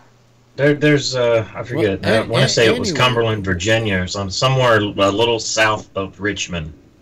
So a hospital that I had to make a delivery to. What are you delivering now? You delivering human parts again? I think it was just medication. Oh, okay, all right. So in other words, you went to their pharmacy department. In other words, you could put on your job application you were a drug dealer. What time did you get home last night? Last night, this morning, I got home at 7:30. I would have gotten home at 5:30 in the morning if I hadn't had to take a 2-hour nap. After I was now, are you done with the intersection, I kind of found the nearest rest area and slept for 2 hours. Are you using their vehicle or your own? For this particular company, being an independent contractor, I am using my own. And how far did you travel on that trip? I want to say I traveled about 470 miles, maybe. Is that That's round nothing. trip? That's like going to L.A. from San Francisco. Yeah, but still, that's a lot of time. Now, do you get paid for all of that? I hope you get paid. I was paid $357 for that. Well, I mean, if you did that every day, you'd have 5 days a week. You'd at least have some money coming in. You know, you can't do it every day. It's hybrid? a 2-day turnaround. Oh, can you also? Gas is $4 a gallon. You here. also charge him for you charge him for the gas above and beyond that, don't you? Okay. Not for the gas, but they pay for the tolls. They don't pay for the gas? My God. No. Do you have a hybrid? No, I do not. No. I 08 Hyundai Elantra, but yeah. But today I was just I got to the point where I just went, I can't even pay attention to this stuff anymore. I know. It is just, I know what you're talking about too. It is so unnerving and so depressing. You know, that just the fact that these senators can't have their own mind on something, that they have to vote as a tribe. That's what we think about you guys. No, you know, I'm being serious. Well, we look at this and we think that it's like Schumer goes like this, Pelosi goes like that, and you guys fall in lockstep. You know, Patrick, did you hear? By the way, did you hear the news that Schumer got arrested? No. What? Yeah, is that fake news? Schumer? No, this is not fake news. Which Schumer? It's got to be her because she was protesting. Yes, Amy Schumer. Yeah, she was protesting. And Emily Ratajkowski, can't pronounce that. It's Ratajkowski, were arrested yesterday, according to media reports, as dozens of demonstrators were detained during protests over the Supreme Court nominee Brett Kavanaugh at the Hart Senate office building on Capitol Hill. Schumer can be seen on a video posted on Twitter being asked by police whether she wants to be arrested and answering yes. Yes. Well, see, that was the celebrity one. The cool one, or the one that you wanted to be at, was someone, a bunch of young adults threw a kegger outside of Mitch McConnell's house last night. He likes beer. No, and they were singing all sorts of songs like the whole night. It was great. I wanted to be there. There was some incident where somebody broke in and... Too bad it wasn't Molotov cocktails. Yeah, well, and those documents contained 3 senators' phone numbers and their home address. Good. Just like when Agitag guys are terrorists. At this point, no, they're not terrorists. No, they're not terrorists. These people are public servants, and their information is made public. I got to tell you, at this point, I am so mad. I'd almost do that sort of thing. You know. Okay, so the person is in jail right now, pending charges on that. The person who leaked that information. But you know what? Phil? Yeah. You people are going to have a really hard time showing your face in places, so I'm going to enjoy this. Yeah. I'm thinking about signing up for let them Periscope. try. No lunch for you. No lunch for you. Yeah. Yeah. A lot of mace for them. I think if you see any of these people, you should spit on them. No, that's dangerous. But how is that dangerous? How is that dangerous? They don't know if I'm clean and AIDS free and things like that. You don't want to put your spit on people. Oh my God, we're back to if I touch you and you have AIDS, we get AIDS. Yeah. Is that where we are again? No. By the way, I saw something funny tonight. I just got to mention it. 1980 era's ignorance and prejudice. CNN did a series on the history of comedy. And the last episode of the last run we were watching tonight, and it was about racial humor. and they ran a clip of Key and Peele, and it was a sketch in which they were two black guys who all of a sudden meet up with these zombies who are coming towards them, and they surround them, and then they won't touch them because they're black. And they're complaining, fucking racist zombies. They don't like dark meat. I thought, what a concept. That's a great concept, you know. That, and they showed the Chappelle thing, the black Ku Klux Klan, the black blind Ku Klux Klanman who, because he's blind, doesn't know he's black. And the one guy's head explodes when he finally exposes himself in that audience. The one redneck, his head explodes. Yeah. I don't know if you saw that part. Yeah, no, but that might have been edited out. I was watching those shows unedited. I got to go back and watch those Chappelle shows and those Key and Peele shows because they were. There's an uncensored version you can find on that, Alex. Okay, I'll look for it. I will look for it. But, you know, I mean, I just think I wish, you know, somebody once said, I hope you live in interesting times. And unfortunately, these are interesting times, but I'm not happy to be living in them. You know, I think that it doesn't speak well for who we've become as a people. I'm saying on both sides. I mean, this became such a bitter clusterfuck, this whole thing. And what I don't like, what I think is horrible, is that you don't make things better by blaming each other. You know, I hear all these Republicans going, oh, you know, that Dr. Ford was taken advantage of by the Democrats. I mean, fuck you. That's you just know, a talking point. I know, but it's a bad talking point, and it's a divisive talking point. That works for people of your side, Phil. Well, you know, the thing is I don't believe that this type of rhetoric has changed at all since the formation of this country and countries before it. I believe that this is exactly the way people act, and the only difference is that we have a 24-hour news cycle, and we're seeing it unfold in front of us. There. You know, well, you do make a good point there, but what I'm saying is that you know, let's face it, I mean, you're right. Politics have always been a dirty deal. In fact, it's my considered opinion that we don't need any of them. That's what killed Alexander Hamilton.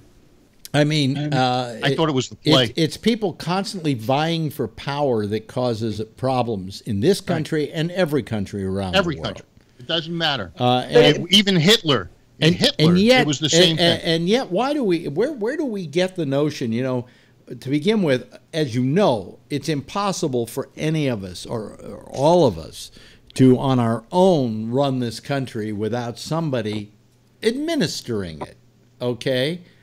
Because we don't have the time nor the inclination. But what happens is when you set up people to administer it, rather than work for the people, they're working for each other, and they're working to protect their own asses, and they're protecting themselves to get reelected so they constantly have a paycheck coming in.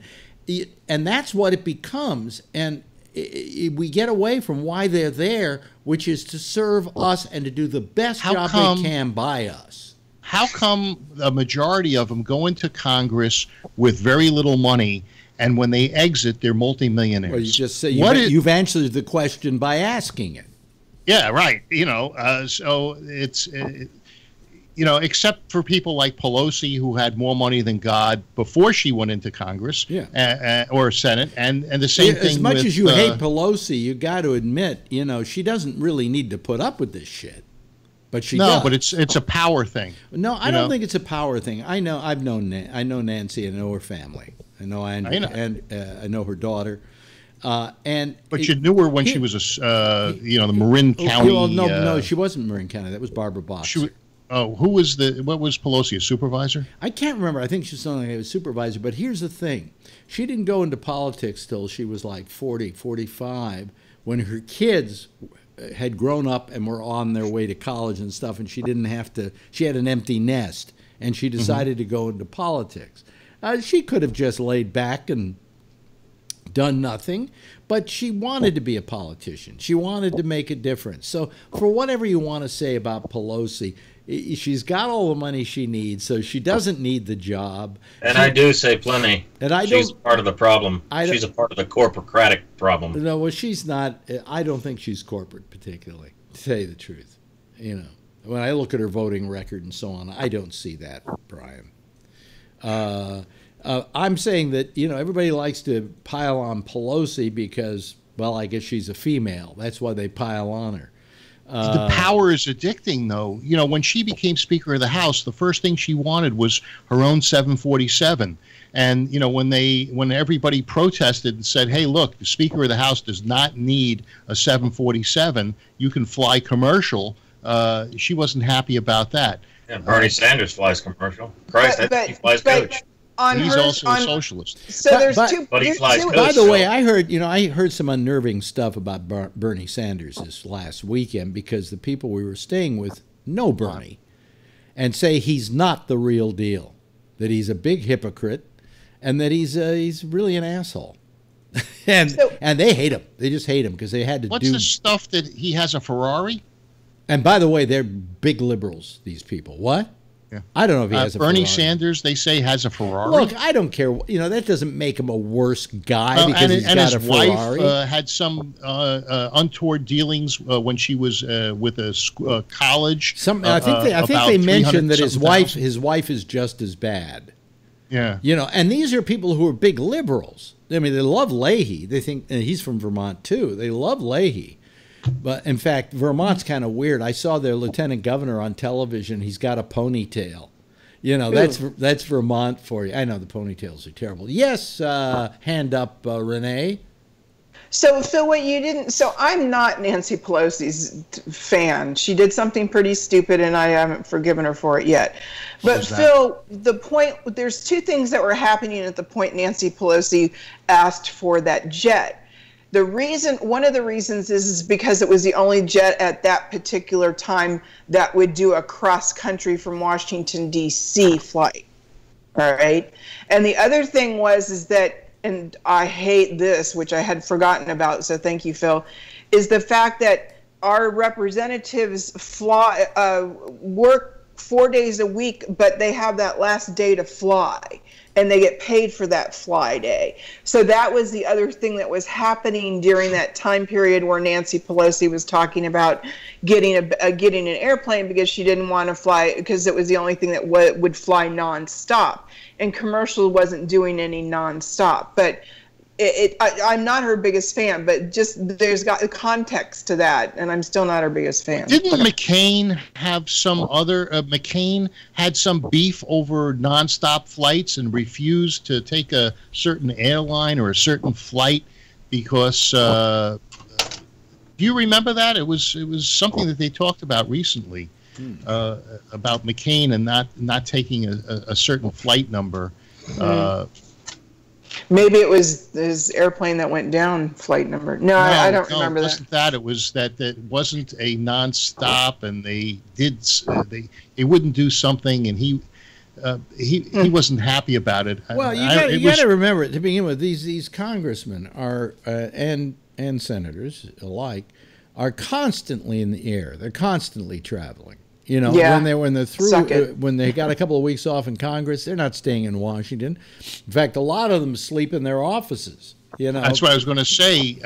They don't want them to sleep in their offices, but they are. Well, they don't get They don't get a nice amount of money to find a place for lodging, like maybe a house in Washington, D.C., so the poorer ones can't afford a house in Washington, D.C. Or they get an Airbnb deal from one of their constituents, and then they get skewered. There was a series on, what was it? Was it Amazon? Or where with John Goodman, where they were all senators, and they were all living, four of them, in the same house together, because that's how they...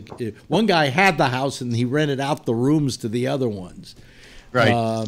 But, I mean, that traveling back and forth, I think, would be the thing that would drive me crazy. I mean, you got to get to the airport, and then you got to get on the plane, and then maybe it's, you know, you're in Omaha somewhere, and there isn't a flight nonstop to Omaha to Des Moines, so you got to take it to Chicago and then take it to Des Moines. I mean, you know, who wants to be a fucking congressman or senator? Fuck it.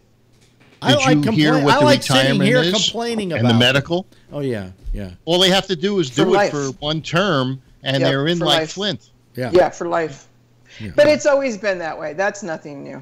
Well, always been that way. It doesn't have to be an accepted statement. They have health care for the rest of their life. Their gas is paid, or they have a reduced rate gas underneath underneath some of the buildings in Washington, D.C.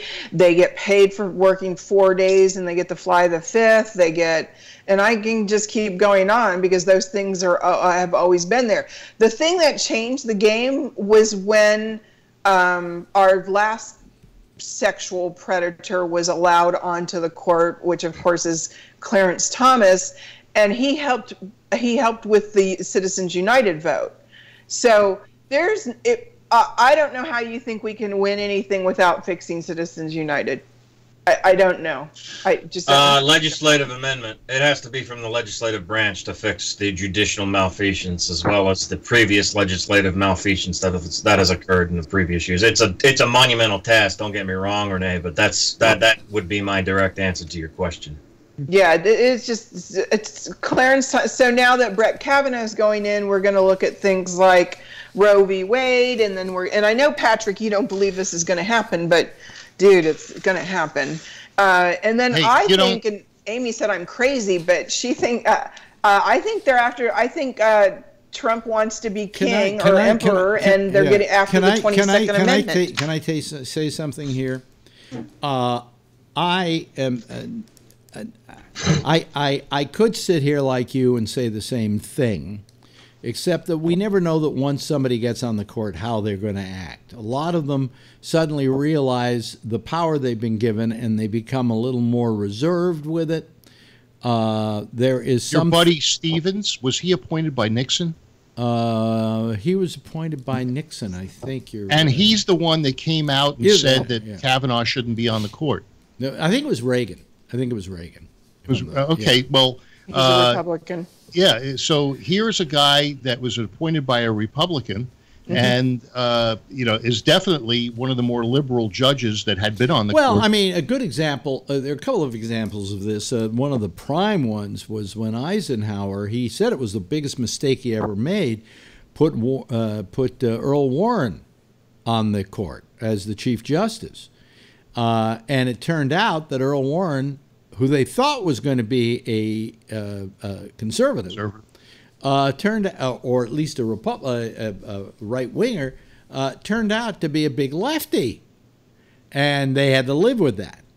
Was Brandeis a lefty? I'm trying to remember. I think so. Yeah, but in the case of Kennedy was very much to the right. Then he veered towards the middle. So we don't know until a guy is in there exactly what he's going to do and how he's going to do it. There is, if you listen to Susan Collins, she says that she asked him directly about Roe v. Wade, and he said that's precedent law, and it's been there long enough that it shouldn't be changed. So, we don't know how he's going to vote on something like that. That's the part where I go. Equal marriage? Well, you just don't know. All we know is we don't like the guy because he seems to not be the thing we want to have sitting on the Supreme Court. But still, you don't know how he's going to turn out. Given the next 10 years, as he gets older, a lot of his feelings may change. He either may become more conservative or he may become more to the left. You don't know. But that's why they release his paperwork. You do know. He's already written about these things. He's already made up his mind that a president can excuse themselves or or on and on and on. That's why they chose him over everybody else, is because he's going to bring those things to the Tea Party, and that's what the Tea Party was promised. So that's what he's going to do. Well, the party's almost dead. The thing is that Not dead. What you've got is you've got the Federalist organization, and they literally raise these guys. When they get out of law school, if they see somebody who's promising, they help finance him, they follow him, they tutor him, and so on. This guy was one of those guys. Are you citing a conspiracy here? No, the Federalist Society? The Federalist Society is where Trump went to get the names. Okay? Yes. And they were vetted, except on the third go-around of names, this guy was added. Trump, somebody added, and was it Trump that added it? Him? Kavanaugh? I don't know. Yeah, so I understand that Kavanaugh was not on the list. It was not a list. Yeah, it was not the list that was given to him by the Federalist Society. And I understand it, and I haven't gone to look for it, that this was Trump's guy. This was his man. So he said he didn't know the guy. He hadn't met him until the process started. Trump is so lazy. I believe that probably is true. You know. Okay. But the thing is, Renee, is that all you can do now, since this guy is going to be on the Supreme Court starting next Tuesday. All right. The best thing that you can do is hope and pray this guy's a little more to the left than you think he is. That's all you can do. That's the only useful thing you can do is to say a little prayer tonight, you know, because there's not a goddamn other thing you can do. Well, it's not over yet. I mean, there was 30 hours of, I guess that's before the final vote. Yeah, that's all. It's what they do. It's over, and we'll see what happens on November 6th. You know, what I just think is ridiculous is I'm sure there are quite a few Republicans out there who say, I don't like this guy. I don't think this guy's good. I don't think he's the right guy for the job. There's already too much baggage with this guy. If we have any doubts, we shouldn't vote for him. But they're not going to do that because the Republicans, they don't want to vote outside their party. And that's what we've come to.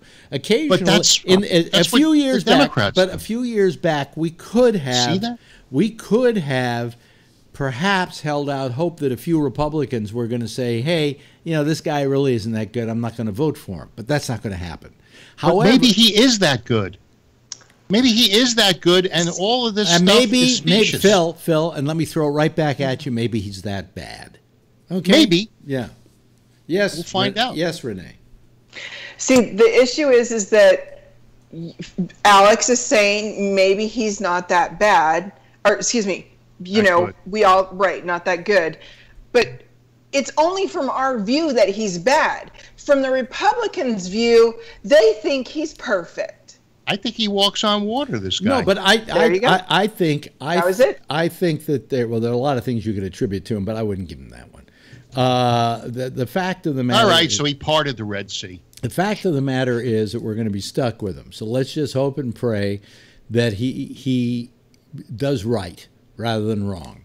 I agree, you know, with his feeling that Roe v. Wade is precedent law, and you don't reverse precedent law. Okay, so let's get rid of that whole Roe v. Wade notion. But the thing is, what I'm saying here is, in the old days, you would have found a couple of Republicans who might not be for this guy. You might find a couple of Democrats who are for him. But this Roe v. Wade thing has been going on for 40 years. It's the same mantra. They're going to end Roe v. Wade. These Republicans. They're going to take away your Medicare. They're going to take away your Social Security. This is the same mantra that has been spoken, and there's been plenty of Republicans in charge over the last 40 years, and none of them have done that. They can't take away my Social Security because I'm this owed is what that. they're Wait a saying. minute. Hold on a second. Yeah. But they can impact my Medicare. They can do that, and if maybe they do, they can, if but they so do, could a if Democrat. they do that, I'm getting a gun and I'm going to start shooting. Right, but okay? a Democrat could do it too. But in the meantime, in the last 40, 50 years, nobody has done it, and there's been plenty of Republicans. Patrick, what do you think? I don't think that. I mean, Renee already spoke for me, and that's pretty much what it comes down to. I don't think Roe v. Wade is going to be touched.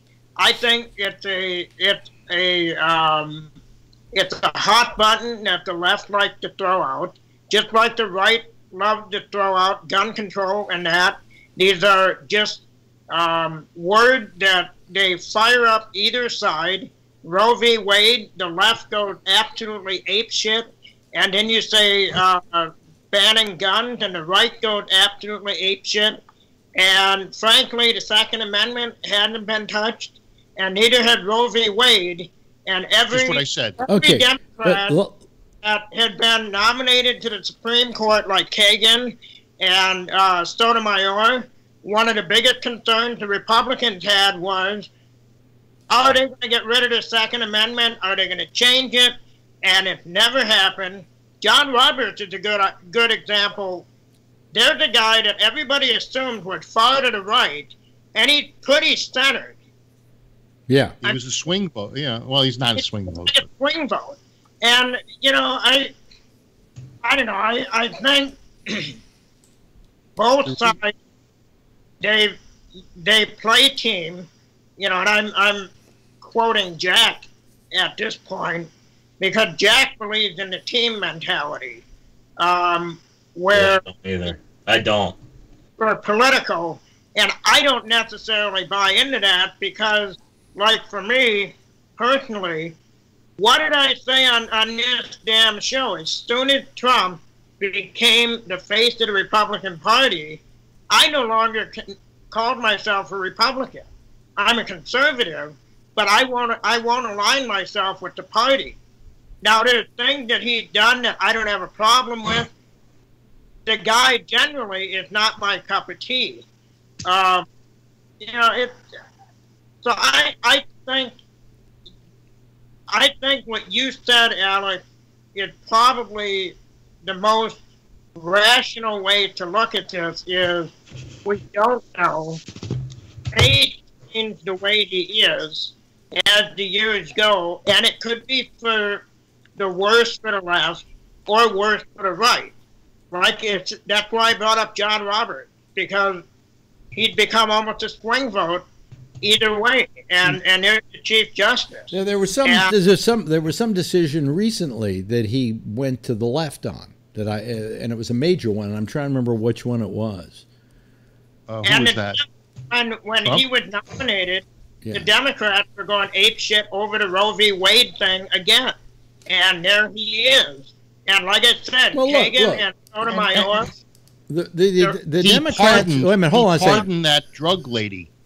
You know that. Oh no, you're not going to say because he pardoned one black woman out of all. And then there was somebody else, some black guy that was accused of something that he pardoned posthumously. Out of our entire prison system. Well, it's a start.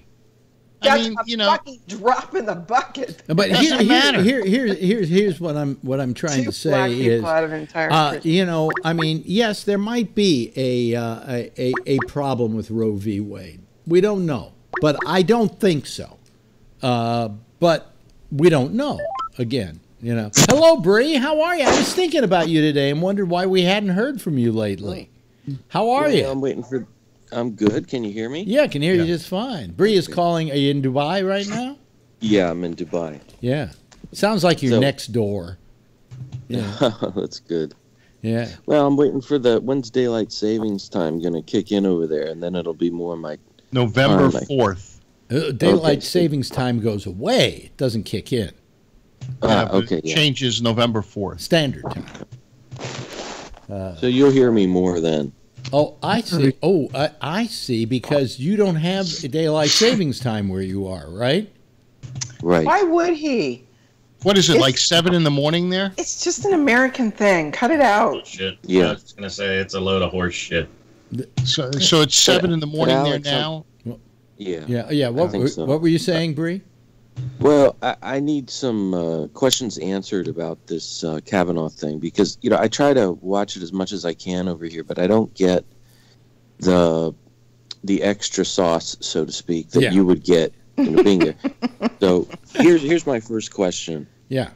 Kavanaugh had these calendars, and the prosecutor was zeroing in on July 1st, and as she was doing that, he was grabbing those waters like he was, pounding beers.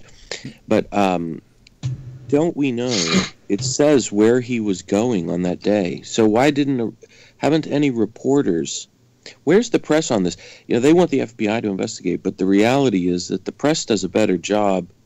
Ultimately, like where so do we know where that place is? Didn't he have some major physical activity that he was doing the next day, early in the morning, that football precluded practice, him from football practice or something? Something like that. Well, but and he said he attended, but it sort of precluded that he wouldn't be out all night at a party drinking beer. Absolutely not. When you're 17, you can pretty much drink and do anything the next day. But the thing is I didn't get a chance to weigh in on that, but I just wonder where the press is on it. And I had heard so many different reports. One report was that Dr. Ford had helped another person to pass a polygraph. That was a story that I read, and I don't know.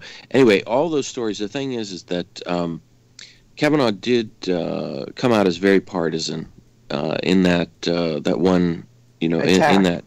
Right, and that's the one area where he lost me, because I was in favor of him prior to that, but when he said the Clintons and left-wing pent-up anger or something. You know why? You know why he said that? Because he worked on this Ken Starr Clinton thing. Yeah, Ken Starr. There was a great guy. That piece of shit. Oh, right. Well, meanwhile, he believed it was retribution for that. Well, if it was the shortest retribution anybody had to do, because those investigations towards the Clintons went on for years. I mean, they never really stopped. And this guy, they bring up something, that lasted a week or two, and he was saying his life was ruined, he couldn't coach, and everything's bad. I was like, dude, no, you still can do whatever you want. I think he was a little melodramatic about all of that. I mean, he was up there, he was really going off, and it was like but Bree, this is a guy that led an exemplary public life for at least 36 years. And there was no mention of any wrongdoing on his part when he was in public life. And so, being accused of this kind of thing for somebody that, lives that kind of life, I think meant a lot to him. Well, you're buying the story. I don't know that he had that maybe exemplary life. True. Nobody ever proved he had an exemplary life. So Phil, it was okay for him to say what comes around goes around, and when I get seated, I'm going to make sure that any way that I can possibly get back at you, I will. Yeah, the Supreme Court was never supposed to be political, and now it is. He did say that, didn't he? What goes around, he did.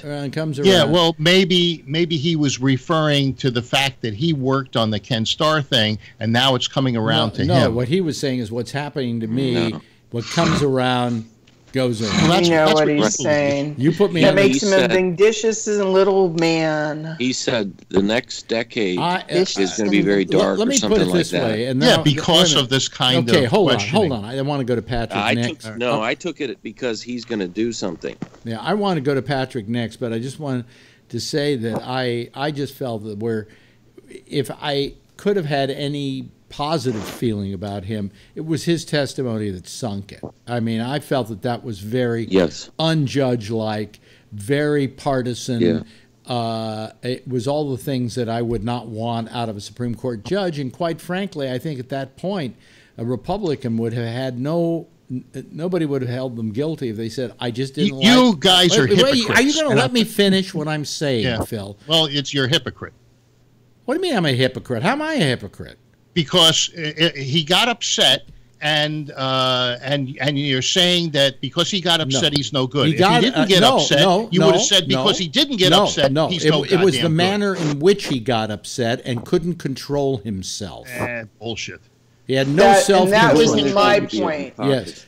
My point is going to be... Patrick has his hand up. Yeah. Well, it ties into this, and it's something that Bree said sparked it. When he brought up Miss Ford, I have to say that her attorney has got to be the worst attorney in the United States of America, because there are no statutes of limitation in Maryland where that took place, and if there is a case to be had, criminal, why hasn't charges been filed? Her attorney I'll tell you why. I'll tell you why. Yeah, Because you if will they tell do me this- why, Phil, and then I'll tell you why you're wrong. Go ahead. Okay, because if they file charges, they would have to prove beyond a reasonable doubt. They would also be responsible for a false accusation, and that attorney. Yeah, but there's would be another reason why they're responsible. not going to, because I don't think she wants to go through it. Okay? Well, I think. Is that there a the only possibility reason she that doesn't want Kavanaugh- to? Isn't there a possibility she doesn't want to go through it? She's through with it. She did what she did. There are That's it. two other claimants that might want to go through. Well, with maybe it. they will. Avenatti's gal would be happy well, to sue, maybe they except it's not true, and she would wind up with egg on her face, costing her millions of dollars. What's to stop them from doing it now? Because if she said that Kavanaugh did these things, and it was Patrick's proved wrong. Patrick's had his hand up for a long time. He likes putting his hand in that position. Yeah, but you won't shut up. Let him talk. Well, just to follow up on what you said, Alex, the thing is, though, she put herself in front of the world in the Senate, which is a lot different than a courtroom, which would only be a couple hundred people at the most if you had people watching, and it wouldn't be nationally or internationally televised. So I don't buy that argument that maybe she doesn't want to go through it, because if she did have the fortitude and the gut to go before the Senate, why the hell wouldn't you go before? I'll give you. Hold on a second, Phil. Shut up. The reason why is if you've ever been through any kind of court case, they drag on for years. Yeah, but it would be wait a worth it. minute. This happened. She said she was coming on a Sunday or something, and by Thursday she was there, and by Friday she was back in the Bay Area, and it was all over with as far as she was concerned. And all she came to do was to attest to his character. That's all she came to do. She wasn't filing a charge. She wasn't doing anything else. She was attesting to his character. What about the other two? Now, the point is that if they file forget charges... the other two. I don't give a shit about the other two. I understand. To begin but with, Avenatti's does not have a case against him because she was simply saying things she saw him do. Or she claims she saw him do. Yes, but that's... Let's take this a different direction, if you don't mind. Also, Bree, you're next. Yes. We're all professional people, is that correct? If somebody interviewed that poorly, would you really hire them? The guy did great. He had over 1 million pages of He information. got angry. He was spitting and hissing. He was not taking a break. He was not respectful. You know, and neither were the people that were grilling him. Will you let Bree finish, Phil? Phil, will you let Bree finish? Phil, will you let Bree finish? See, that's jeez where almighty. Let Bree took finish. it to the extreme. The Democrats took it to the extreme. Phil, let Bree finish. They're testing him. And, you know, nine times out of 10 in life, it's not what happens to you. Things are going to happen. It's how you react to them. The test is about his knowledge and his ability to rule on constitutional cases, not whether or not he drinks beer. And wait a minute, and to do it with a certain amount of self-control, which he doesn't apparently have. But he's got more than me.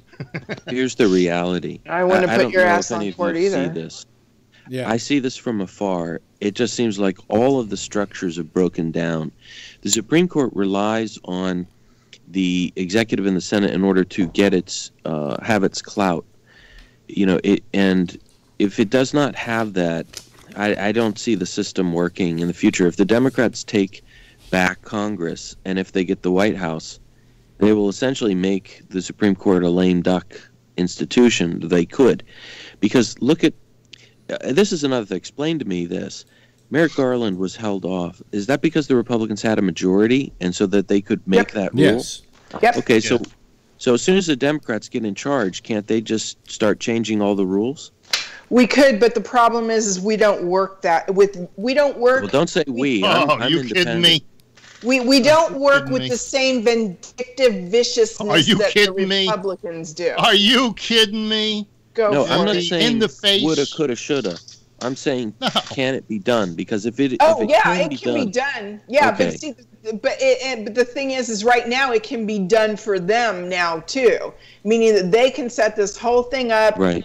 And I wasn't saying the Second Amendment, I was saying the 22nd Amendment, which is thereafter the fact that there's no term limits left in the United States and that Trump could stay president as long as he wanted to, just like Putin did for himself. He removed him just like he did for the gentleman in China.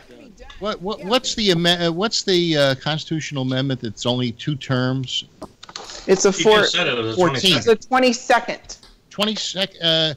Is the 22nd the one that if he's not competent they can take him out? Or is that the 24th or 5th? No, it's the term limit is the 22nd. No. He's talking about the one where a president can be relieved from office. 25, right? And I think that should be 25. Yeah. All right. Well, the number isn't that important, but the idea is that we've got these term limits in place. You'd have to have a constitutional amendment. Your First Amendment and your Second Amendment. Yeah, it is important. If you're in control of all of our major numbering systems, if you're in control of our entire government, the House, the Senate, the Supreme Court, the service, the Secret Service, and all of that, how is that hard? That's not even a heavy lift, Phil.